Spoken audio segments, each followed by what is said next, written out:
One of my assignments, this one happened in the Cold War.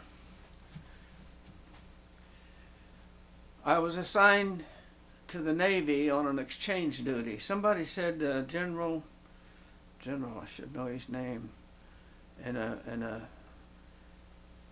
Navy Admiral were arguing.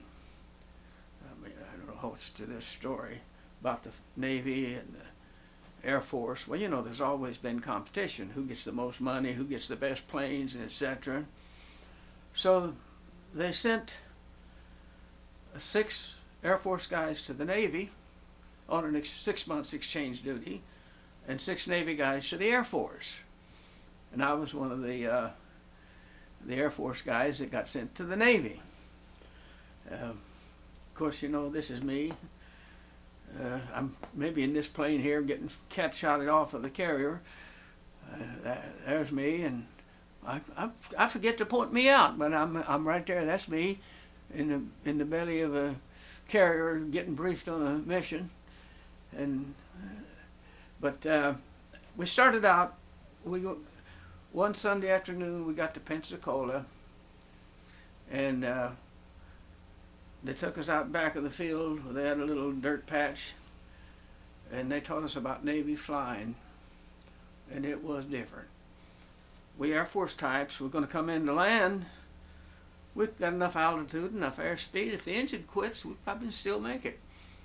Not the Navy. They go way to hell out there and they hang it on the propeller, and they're hanging on the propeller. If the engine coughs a couple of times, you're down, see? Of course, you have to do that to get on the carriers. That's why they did it. And you're out there coming to land on a carrier. You're getting down this slow because you're going to land kind of like this, catching the hook here. But I spent 6 months in this assignment. But back to Pensacola, that Sunday afternoon, they had a guy out there with flags. And he's supposed to fly the airplane after you're out on final coming in. You turn it over to the flagman. He's flying your airplane. You don't do anything on your own. You do what he says. If he does this, you waved off, even though you know you can make it. If he does this or this, you give it some more speed. If he does this, you slow down. And the flagman he's 100% in control. You better not ignore the flagman, especially if it goes bad. But anyway, we bounced land him, and I had a lot of time in these back in flying school even, and we always had 2 or 3 around the base. We'd fly. This was sometime after. This was during the Cold War. We patrolled. We patrolled from the South Atlantic to the North Atlantic. Here, I actually took this picture. We're making a dive bombing run on a target in northern Labrador. And I've got a little camera, and I actually snapped this picture. See the dive bombers in front of me? And now these I put on there, but these are actually there. I might have put, I don't know what else I put on, but these, I took the picture of these. I'm in the dive too, and with a little shirt pocket camera. I want to tell a story back here at the beginning.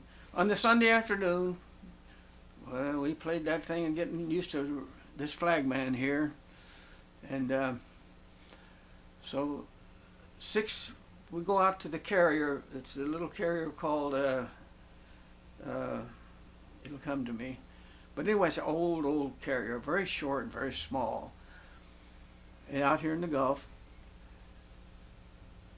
to do our first landing. The first T6 has a Navy man and an Air Force guy in it. They come in and they land. I can't get my mind off of the carriers. What are the old names? Anyway, the first guy comes in, plane that's beautiful, wave him off. Next guy comes in, and he catches the wire, goes up in the air and goes over the side. But the wire holds him. The plane starts smoking and burning, and they get the guy out, not hurt. And they cut the wire, and the plane goes down in the ocean and stays there. Well, guess who's next? I'm telling you, I know I'm going to be in the middle of that deck. And I was. But I caught the wire. It went up like this, come down on the wing. Messed up about that much of the wing. About a good 1.5 feet of the wing. Just flared it all out. I thought, oh boy, I've done it now. Well, here come some guys standing over there with axes and sledgehammers and what have you. Boy, engine's still running. They're chopping on this wing, and they beat it out and looking at it and waved me off.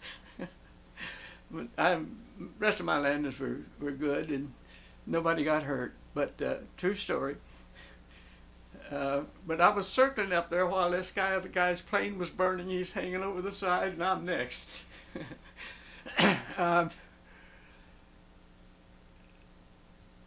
Let's see, what's these? In the North Atlantic, look how close we are. We was doing two things. We was training, but we was ready to fight in the Cold War, the Russians coming at us with atomic weapons. A lot of people don't realize how tense the Cold War was for a lot of us, and what we did. Now I've got another one too on the subject. But we started up this morning, and planes kept on the ice, chopping off the tail in front of them. And I've got a picture showing pieces flying, but I don't have it on this one. I was able to hold mine, but I'd had a lot of practice on ice and up in the North Countries, Maine and so on. But you can get a picture of the Bearcat here. It was the last propeller fighter built. And now I'm going to tell a story, true story. The pilots, of course, stayed way below deck in our quarters and so on. And when we had a scramble,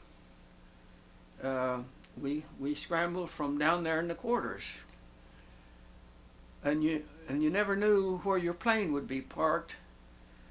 Well, you knew, but it could be any place. They didn't say the leaders in the first plane. It wasn't that way. You never knew whether your plane would be up here or over here. So, and every time the Navy blew the whistle, about every time you flew, it was on time. There was some test being made, and so on and so on. But especially the big ones when we all got off and to do some maneuver. But the whistle blew, and boy, we'd had our briefing. That's, like I say, that's me right there. And I get up there and find my plane sitting right up on attached to the catapult. The end of the deck was like right over there, maybe 5 feet. 5 feet in front of the propeller, the deck ends. And the problem with the situation, the story I'm telling, is us fighter pilots from the Air Force are old jet pilots. But it was a reserve outfit flying these planes. None of them had any jet time, and naturally we wanted to be hot rocks anyway. It's kind of like that, this reserve outfit, old fighters, and we were all jet pilots, so on and so on. Well, the reason I say that, either they hadn't bothered to, I think we had an attitude, you don't need to tell us how to fly an airplane, even on a carrier. I hadn't been briefed, or I didn't get it about a catapult shot. What you're supposed to do is, and I didn't even know it was there, up by the throttle to give the power on, there's a thing you hook your fingers in like this, and the throttle is like that. So when that thing hits you in your rear end, you're going to be flying in about 3 seconds in the air from standstill. Your hand comes back and yanks it off. But that ain't all of it. You don't get a hold of this control stick, you know. You put your elbow in your gut and you hold the stick up against between your thumb and forefinger, and that's the way you're sitting there when you give the guy the signal to cut you loose. But I didn't know the signal.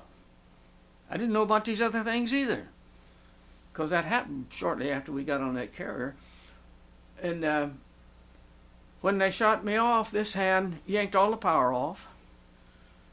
This hand yanked the stick back, which is half of a snap roll. So I snapped rolled off of that deck, inverted practically, with no power. I can still relive that time of trying to put all of that power. And if you ever had a slow airspeed, you just didn't ram the throttle, because the propeller would go this way and the wings would go this way. You'd have to ease it up till you got a lot of airflow over the control surfaces.